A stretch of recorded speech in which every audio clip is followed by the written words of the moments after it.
بسم اللہ الرحمن الرحیم۔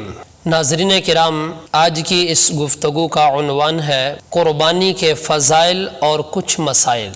مشکوٰۃ شریف میں علامہ ولی الدین خطیب تبریزی رحمۃ اللہ تعالی علیہ قربانی کے بیان میں تیسری فصل میں چوتھی حدیث یوں نقل فرماتے ہیں۔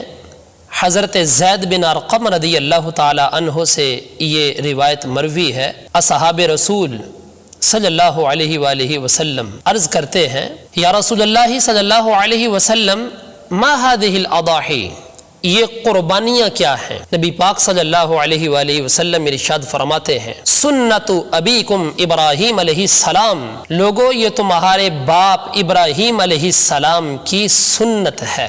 صحابہ کرام علیہم رضوان عرض کرتے ہیں، فما لنا یا رسول اللہ صلی اللہ علیہ وسلم، اے اللہ کے رسول اس میں ہمارے لیے کیا ہے؟ سنت تو ان کی ہے، طریقہ تو حضرت ابراہیم علیہ السلام کا ہے۔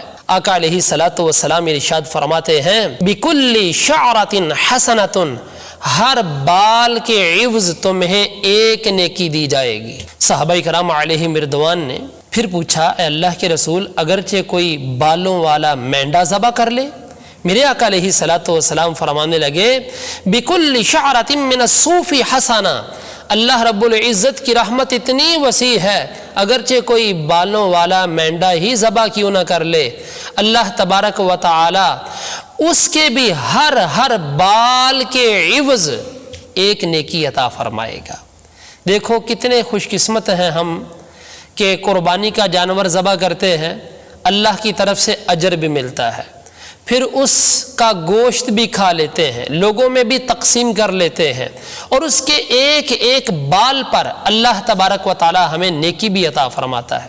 اور دوسرے مقام پہ اللہ رب العزت کے پیارے محبوب صلی اللہ علیہ وآلہ وسلم ارشاد فرماتے ہیں، وَإِنَّهُ لَيَأْتِي يَوْمَ الْقِيَامَةِ بِقُرُونِهَا وَأَشْعَارِهَا وَأَظْلَافِهَا، فرمایا قیامت میں وہ جانور سینگوں، بالوں اور کھروں سمیت آئے گا۔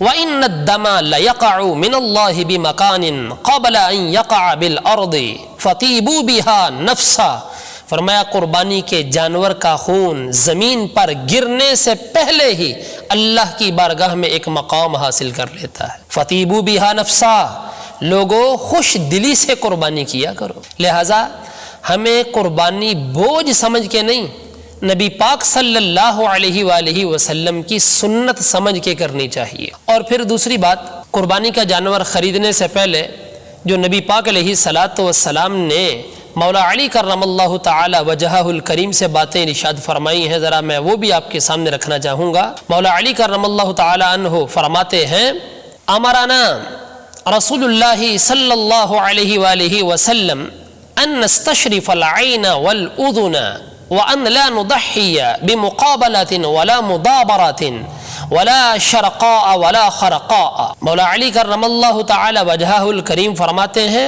اللہ کے رسول صلی اللہ علیہ وآلہ وسلم نے ہمیں حکم دیا کہ ہم قربانی کے جانوروں کی آنکھیں دیکھ لیں، ان کے کان دیکھ لیں، کہیں چرے ہوئے تو نہیں ہیں، کٹے ہوئے تو نہیں ہیں، لہٰذا عیب دار جانور قربانی کے لیے نہ خریدنا چاہیے اور نہ ہی ذبح کرنا چاہیے۔